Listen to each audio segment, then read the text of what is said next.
और यहां जहां दिल्ली में आप खड़े, मास्क नहीं पहनता, मैं ओपनली आपको बोलूंगा, नहीं पहनता।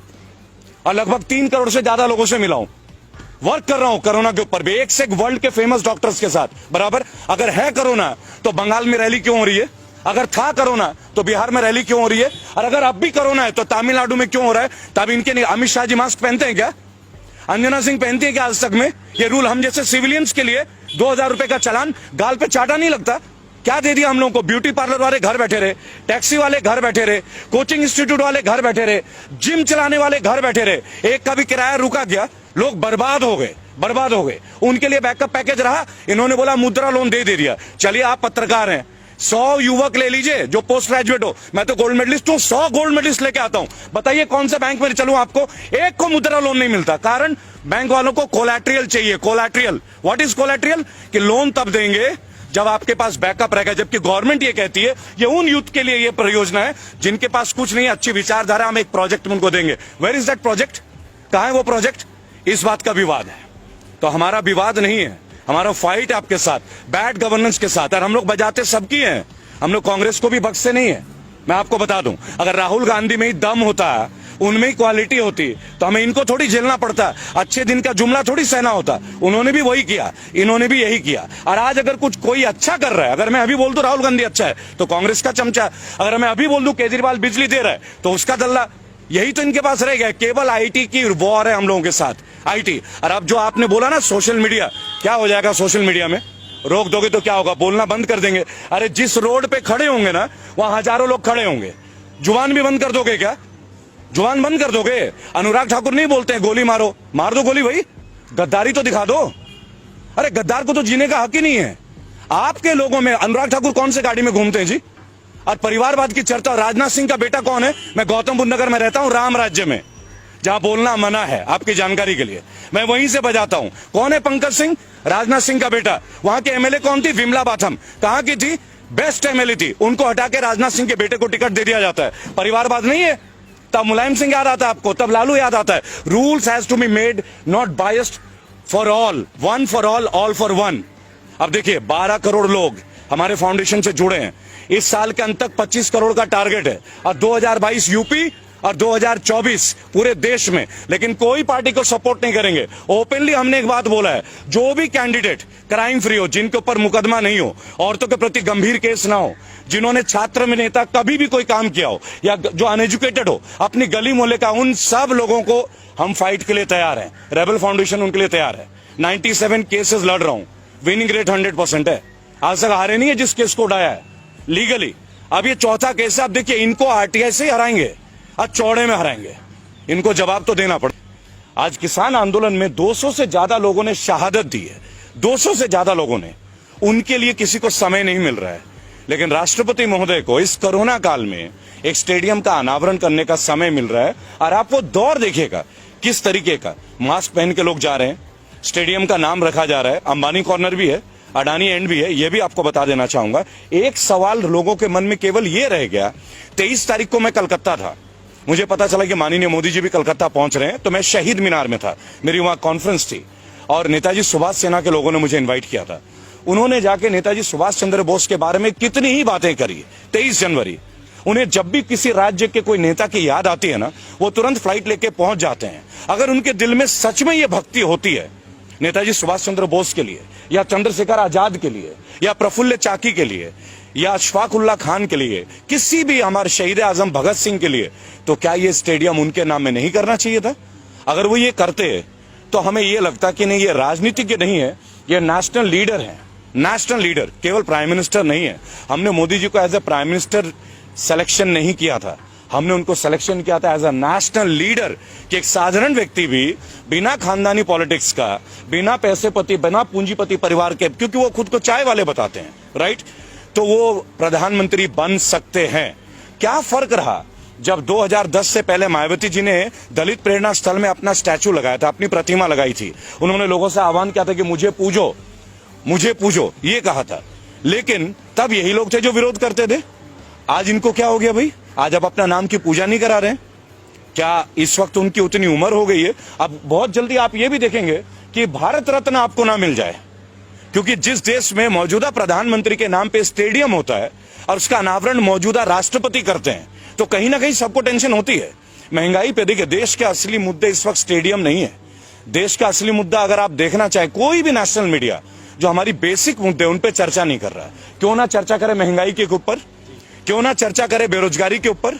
ये वही जगह है जहां हमने प्रोटेस्ट किया था 14 तारीख को, और ये वही जगह है जब 22 तारीख को लाठियां भांजी गई एसएससी जीडी के बच्चों के लिए। क्या दोष है उनका? 50 लाख लोगों ने फॉर्म भरा, 50 लाख लोगों ने। 100 रुपए का फॉर्म था, अरबों रुपए कलेक्शन होते हैं। देश का सबसे बड़ा घोटाला है। कौन कहता है कि सरकार घोटाला नहीं करती? सबसे बड़ा घोटाला है फॉर्म घोटाला। अरबों रुपए कलेक्शन करते हैं आप टेस्ट के नाम पे, फॉर्म के नाम पे। और खुद नित्यानंद राय जो राज्यसभा के मंत्री है, वो कहते हैं कि 1.25 लाख वैकेंसी है, तो 54,000 को क्यों ले रहे हो? जिन लोगों ने रिटर्न टेस्ट दे दिया, मेडिकल टेस्ट दे दिया, फिजिकल टेस्ट पास कर दिया, और कोई टेस्ट बचा ही नहीं, इसके ऊपर कौन बात करेगा? क्या राष्ट्रपति महोदय को मैं ज्ञापन देने गया था, आपकी जानकारी के लिए 14 तारीख को राष्ट्रपति महोदय का मैंने ज्ञापन दिया है एसएससी जीडी के अभिभावकों के साथ, उनके बच्चों के साथ। मैं स्वयं था। प्रत्यक्ष प्रमाण को आवश्यकता नहीं कि आपको इस पुख्ता सबूत दे। क्यों नहीं उनके बारे में बात हो रही है? केवल एनडीटीवी को छोड़ के कोई क्यों नहीं दिखा रहा है, या यूट्यूबर्स को छोड़ के कोई क्यों नहीं दिखा रहा? और कल से ओटीटी और हमारे यूट्यूब के ऊपर भी पाबंदियां शुरू हो रही है। पता है ये सब क्यों हो रहा है? वो कहते हैं हम कांग्रेस मिटा देंगे, वो कहते हैं हम ये मिटा देंगे। अरे आपको मिटाने की क्या जरूरत है भाई? आप अपने काम को इतना अच्छा कर लो ना कि दूसरे भी आपको जुड़ जाएं। ये भी आपको समझना होगा। आपका काम सर्वश्रेष्ठ होना चाहिए। अगर आप दूसरों को खत्म करने में सर्वश्रेष्ठ हैं, तो इसका मतलब आपको काम करने का आदत ही नहीं है। देखिए, ministry of finance, Anurag Thakur ji के इतने बड़े बड़े स्टेटमेंट थे। आज से 3 दिन पहले आप गूगल पे देखें, चाइना की कंपनीज को 50 प्रोजेक्ट को अब यस सिग्नल मिलने वाला है। ऑफिशियल है, मैं आपको कोई भी मनगढ़ंत बातें नहीं बताता। अब ये 50 जो प्रोजेक्ट है, परियोजना है, उधर गलवान घाटी में हमारा चल रहा है। पिछले 1 हफ्ते से आप देख रहे होंगे कि चाइना के अधिकारी निरंतर हमसे बात कर रहे हैं। क्यों बात कर रहे हैं भाई? हम क्यों बात कर रहे हैं उनके साथ? हम वास्तविक जो नियंत्रण रेखा है उसके ऊपर हमें बात करने की आवश्यकता क्या है? जो हमारा है वो तो हमारा है ना, इसके लिए हमें बात करने की क्या जरूरत है? अंतर्राष्ट्रीय लाइन ऑफ एक्चुअल कंट्रोल और लाइन ऑफ कंट्रोल ये आज से तो है नहीं, कोई आजादी के वक्त से है ना। ब्रिटिशर्स ने इस लाइन को खींचा था, तब हमने माना था। और उसके बाद आप बात कर रहे हैं, और फिर अभी बीच में आ रही है 3 दिन पहले कि चाइनीज कंपनी को 50 परियोजनाओं को ग्रीन सिग्नल मिलने वाला है। अनुराग ठाकुर का है जी, आप देख लीजिएगा, टाइम्स ऑफ इंडिया में देख लीजिए, ट्रिब्यून में देख लीजिए। मेरा केवल एक तात्पर्य है इन सब मुद्दों के दौरान कि देश में स्टेडियम का नामकरण हो रहा है मौजूदा प्रधानमंत्री के नाम पे, और उनका अनावरण कर रहे हैं मौजूदा राष्ट्रपति। वो राष्ट्रपति महोदय जिनको 200 लोगों की शहादत पे वक्त नहीं मिल रहा है, वो राष्ट्रपति महोदय जिनको मुरादनगर में एक, आप बोलते हैं ना कि हम प्राइवेटाइज का विरोध क्यों कर रहे हैं, आपको उदाहरण देंगे कि क्यों हम लोग उदाहरण दे रहे हैं कि आपको सरकारी संपत्ति आप क्यों बेच रहे हैं, उसके ऊपर उदाहरण है। आज से महज 1.5 महीने पहले मुरादनगर में एक परिवार का अंतिम दाह संस्कार था। आप सब यूट्यूबर्स आप परिचित होंगे इस समाचार से, और कई परिवार गए थे उनके अंतिम संस्कार के लिए। और 2 महीने पहले वो शवगृह बन के तैयार हुआ था, उसका जो भवन है, अचानक से छत गिर जाता है और 25 लोगों की अर्थी उठती है उसी शमशान घाट से। 2 महीने पहले कंस्ट्रक्शन, A क्लास कॉन्ट्रैक्टर, और 25 लोगों का जान खोना, और क्या मिलना? 2 लाख रुपए का मुआवजा। 2 लाख।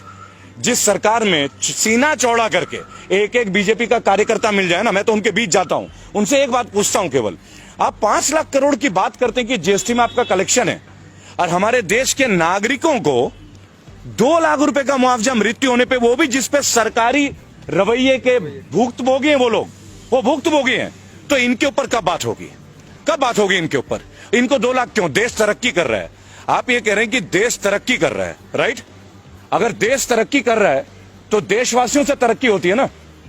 देश का तरक्की क्या होता है? भारत की तरक्की क्या है? भारतीयों की तरक्की होती है, भारत की तरक्की। देखिए, मैं एक बात आपको बताना चाहूंगा कि ट्विटर का पर्पस क्या है? जेन्युइन इंफॉर्मेशन को लोगों तक पहुंचाना, अपनी फीलिंग्स को लोगों तक पहुंचाना। नेशनल मीडिया, जिसको अब हम लोग धीरे धीरे गोदी मीडिया के तौर पे जानने लगे हैं, कौन है ये नेशनल मीडिया? ये सारे सैटेलाइट चैनल। आप देखिए, रजत शर्मा जनता की अदालत करते थे। क्या रजत शर्मा ने कभी ये नहीं सोचा कि एक बार बाबा रामदेव से पूछे? ये वही बाबा रामदेव है जिन्होंने कहा था कि 30 रुपए में पेट्रोल मिलना चाहिए। ये वही बाबा रामदेव है जिन्होंने बोला था काला धन वापस आना चाहिए। देखिए, हम मोदी जी के हर चीज के खिलाफ नहीं है, कभी भी नहीं है, और व्यक्तिगत तौर पे तो उनके खिलाफ कभी भी नहीं। हम आज भी मोदी जी बोलते हैं, पूज्य नहीं बोलते, माननीय प्रधानमंत्री है। लेकिन अगर आपकी पॉलिसीज हमें तोड़ती हैं, अगर आपकी पॉलिसीज से लोगों का बेरोजगार का स्केल आउट डाउन हो रहा है, तो क्वेश्चंस तो उठेंगे, सवाल तो उठेंगे। और अगर आप में क्षमता है, आपके मंत्री में क्षमता है, तो आप उन सवालों का हमें जवाब दे दें। आप हमें जवाब दे दीजिए, हम संतुष्ट हो जाएंगे। आप हमारे सवालों का जवाब नहीं दे रहे, आप आरटीआई का जवाब नहीं दे रहे। जो आरटीआई, देखिए सबसे बड़ी बात क्या है, हमारे पास एक पावर था, राइट टू इंफॉर्मेशन। मैं खुद एक आरटीआई एक्टिविस्ट हूं। आज आरटीआई के जवाब मुड़ के नहीं आते, मुड़ के नहीं आते। क्यों नहीं आते भाई? ये किस तरह का गवर्नेंस है जहां आरटीआई के जवाब हमें नहीं मिलते? आप कैसे जानेंगे कि एसएससी जीडी, ये जो 1.25 लाख लोग हैं, physically fit, medically fit, written test pass, और कोई एग्जाम नहीं है। 3 इयर्स पहले इनका टेस्ट हुआ 2018 में। इसी तरह लोको पायलट के बच्चे इंतजार कर रहे हैं, 10,000 से ज्यादा बच्चे। यूपी पुलिस की भर्तियों के लिए निको पार्क लखनऊ, जहां मैं अब जाने वाला हूं, वहां लाठियां मिल रही है। आप देखिए, किसी भी पार्टी में यह हो सकता है क्या कि अगर आपने कोई ज्वलंत मुद्दे को उठा दिया तो आप लाठियां भांजोगे? आपको तो उनके सामने आके उन्हें जवाब देने की जरूरत है। सेटिस्फाई कीजिए, यूथ को सेटिस्फाई कीजिए। आप एक बात बताइए, यूथ क्रिमिनल कैसे बनते हैं? आज की डेट में भारत में सबसे ज्यादा पढ़े लिखे लोग जो हैं वो बेरोजगार है, और वो केवल इस भाजपा शासन की देन नहीं है, ऑब्वियसली कांग्रेस की भी देन बहुत बड़ी रही है। लेकिन what about the change? What about the change? इसीलिए तो हम इनको लेकर आए थे ना। और कितने साल, और कितने साल भाई? 7 साल होने को आए ना। 1 साल में आपको एक वैकेंसी तो देनी पड़ेगी ना, कोई एक सेक्शन में। और ये तो तब है जब उसी ब्रांच में सीट वेकेंट है, पैरामिलिट्री फोर्सेस की पोस्ट वेकेंट है। ये खुद पैरामिलिट्री वाले बोल रहे हैं, यानी देश की सुरक्षा खतरे में, और बच्चे सिलेक्टेड है, फिर भी आप उनको जॉब नहीं दे रहे हो। आपको समझना होगा। देखिए, मैं क्लियर आपको बताऊंगा कौन नहीं है रेबल। अब कौन नहीं है? हर एक यूट्यूबर बागी है। क्यों बागी है? क्योंकि वो ग्राउंड जीरो लेवल पे सच्चाई को प्रदर्शित कर रहा है, चाहे आप हो चाहे जितने भी और चैनल्स है। अरे एक रिस्क है। अरे क्या कमा लेते हैं? क्या पैसे कमाते हैं क्या वो लोग? उन्हें भी लगता है कि हम अपने हिस्से की जिम्मेदारी राष्ट्र के प्रति निभाएं। क्या आपको लगता है कि जितने भी बैचलर ऑफ जर्नलिज्म करके बच्चे बैठे हैं, क्या उनको जॉब मिल रही है? क्या आप जाके देखिए, आज तक में कितनी रिक्रूटमेंट है, इंडिया टीवी में कितनी रिक्रूटमेंट है, एबीपी न्यूज में कितनी रिक्रूटमेंट है, वही रूबिका लियाकत, वही रजत शर्मा सालों से। क्या नेपोटिज्म नहीं है ये सब? वही अर्चना सिंह, क्या ये नेपोटिज्म नहीं है? यानी जो लड़के गोल्ड मेडलिस्ट करके पास होते हैं जर्नलिज्म करके, उन्हें क्यों नहीं मिलती नेशनल मीडिया? मैं भी उनमें से एक हूं। I myself, I won the best result in year 2000, और the best one in my university, CCS university Meerut. मिल गया क्या मुझे? क्यों नहीं मिलता? उसके लिए आप क्या बोलेंगे कि आपने अच्छी मेहनत नहीं की? लेकिन हमें अपने हिस्से का वो जॉब नहीं चाहिए, लेकिन हमें अपने हिस्से का सम्मान तो चाहिए ना। और जो युवक आज डिपेंडेंट है, जिनका परिवार उन पर डिपेंडेंट है, देखिए लोग एमबीए कर रहे हैं, बीटेक कर रहे हैं, लोग पैसे ले रहे हैं, कर्ज ले रहे हैं, माँ बाप जमीनें बेच रहे, को जेवर बेच रहा है, बेटियों की शादियां रुक रही है कि पहले पढ़ ले, ये भाई नौकरी में लग जाएगा तो लोन लेके इनकी शादी ब्याह। ये भी एक ट्रेंड है भारत की, ये वास्तविकता। ये नहीं कि आज मोदी काल में हो गया, पहले से भी थी। लेकिन ये सबसे निम्न वर्ग का एक रिजल्ट है कि आप लगा लीजिए, हम पहले देश बन गए जिसने तमाम सरकारी एसेट बेचने शुरू कर दिए, और वो भी वो सरकारी एसेट जो प्रॉफिटेबल है। मसलन ONGC, we are in profit, LIC, we are in profit, बराबर। अब ये रेलवेज को बता रहे हैं प्राइवेट और रेलवेज घाटे में। तो मुझे एक बात बता दीजिए, लालू प्रसाद यादव एक करप्टेड नेता, ये इनका कहना, और जेल में होंगे भाई, सजा मिली है। लेकिन 2005 में वो रेलवे मंत्री थे, रेल मंत्री, और 20,000 करोड़ का मुनाफा था 1 साल के अंदर। तो क्या पॉलिसी थी वो? और इनके पास तो पूरी स्ट्रैटेजी है। निर्मला सीतारमन जैसी स्पीयर हेड है, स्मृति ईरानी जैसे स्पीयर हेड है, सनी देओल जैसे स्पीयर हेड है, कंगना जी है, अक्षय कुमार है, सुनील शेट्टी भी ताजा जुड़े हैं इनसे, अजय देवगन भी जुड़े हैं। तो ये क्यों नहीं उसको ग्रोथ में ले आ पा रहे? क्या आप एक बात बताएं, क्या अपने चीजों को प्राइवेट करके हम मजबूत होते हैं क्या? वो कहते हैं सरकारी लोग काम नहीं करते, तो ये तरीका है, आप विभाग ही खत्म कर दोगे। तो एक काम करो, मंत्री भी प्राइवेट कर लेते हैं। आप भी तो सरकार का रिप्रेजेंटेशन कर रहे हो ना, क्यों लेते हो पेंशन? पिछले 6 साल में 3 बार माननीयों की तनख्वाह बढ़ी है। मैंने अभी यशपाल आर्या, जो कि उत्तराखंड के कद्दावर नेता है बीजेपी के, मैंने उनसे एक बात पूछा कि भाई साहब, आपके ड्यूटी में जो आईपीएस है, ये बेईमान है क्या? ये पुलिस वाला हरामखोर है क्या, जो इसको पेंशन नहीं मिलती? आपने ईमानदारी कैसे, कौन सा खड्डा खोदा है जो आपको 3-3 पेंशन मिल रहे हैं? जब आप पार्षद थे तब 1, एमएलए थे तब 2, एमपी बने 3 और मंत्री बने 4। यानी आईपीएस के लिए जो 10 साल रगड़ रहा है अपना, दिल्ली में आके कोचिंग ले रहा है, घर से पैसे भीख मांग के ला रहा है, वो ईमानदार नहीं है। और आप जो व्हाइट कुर्ता पजामा पहनते हो, आप ईमानदारी का ठंगा लेके, और आपके घर का हर आदमी बीएमडब्ल्यू और फॉर्च्यूनर के नीचे घूमता नहीं है। आप बता दीजिए, मोदी जी के काल में सैलरी बढ़ी नहीं है क्या? क्यों बढ़ी हुई सैलरी? अगर आप ईमानदारी का परिचय देते, घटाइए ना, एनपीएस उन पे भी लागू कीजिए, पेंशन बंद कर दीजिए। हम आपके साथ खिलाफ नहीं है, सख्त आपकी विचारधारा को समर्थन करेंगे, लेकिन एक कंडीशन है। 5 सवाल है। देखिए, आप लोग इतने सवाल पूछते हैं ना, 5 क्वेश्चन पे हमारे साथ आके डिबेट पे आ जाइए। Only 5 question. पहली बात, एम्प्लॉयमेंट के ऊपर बात करते हैं। फर्स्ट, एम्प्लॉयमेंट के ऊपर बात कर लेते हैं, केवल एम्प्लॉयमेंट। एम्प्लॉयमेंट पे आपने लास्ट 6.5 years में जो आपके केंद्र शासित प्रदेश हैं, 15 साल रहे आप मध्य प्रदेश में, छत्तीसगढ़ रहे 10 साल से ऊपर, बराबर। स्टैट्स के साथ बात करूंगा, जुबानी बात नहीं करूंगा, पूरा स्टैट्स है। आरटीआई एक्टिविस्ट हूं, 27 बार की जेल की यात्रा है सर, और भक्त रहा हूं मोदी जी का, कड़ा भक्त। कई लोगों से लड़ाई लड़ी है, अब इसलिए हिम्मत मिली कि उनके सामने भी लड़ने की। आज जो बच्चे बैठे हैं 1.25 लाख और आए हुए हैं गुरुद्वारे में, उनको फेस कीजिए ना, उनको बताइए ना उनकी ज्वाइनिंग क्यों नहीं दे रहे हैं। Medical fit, physical fit, written test pass किया, कोई टेस्ट और बचा नहीं, तो जॉब क्यों नहीं दे रहे हैं? और आपके पास वैकेंसी है, क्यों नहीं दे रहे भाई उनको जॉब, बताइए। रेलवे के बच्चे बैठे हैं, लोको पायलट के 10,700, यूपी पुलिस के वर्दी का 2018 से इंतजार, 2015 के एसएससी के बच्चे, 2012 के बच्चे, कितने दिन आत्महत्या। लास्ट 3 महीने में 200 बच्चों ने आत्महत्या किया है। उनके मां बाप को दुख नहीं होता क्या? लोअर मिडिल क्लास फैमिली, कई ओवर एज हो गए, दोबारा गवर्नमेंट जॉब दे नहीं सकते हैं, सेलेक्टिविटी है। They have been selected but they haven't got their jobs and they won't get their jobs in this government. ये लड़ाई उनके लिए है, ये लड़ाई उनके लिए।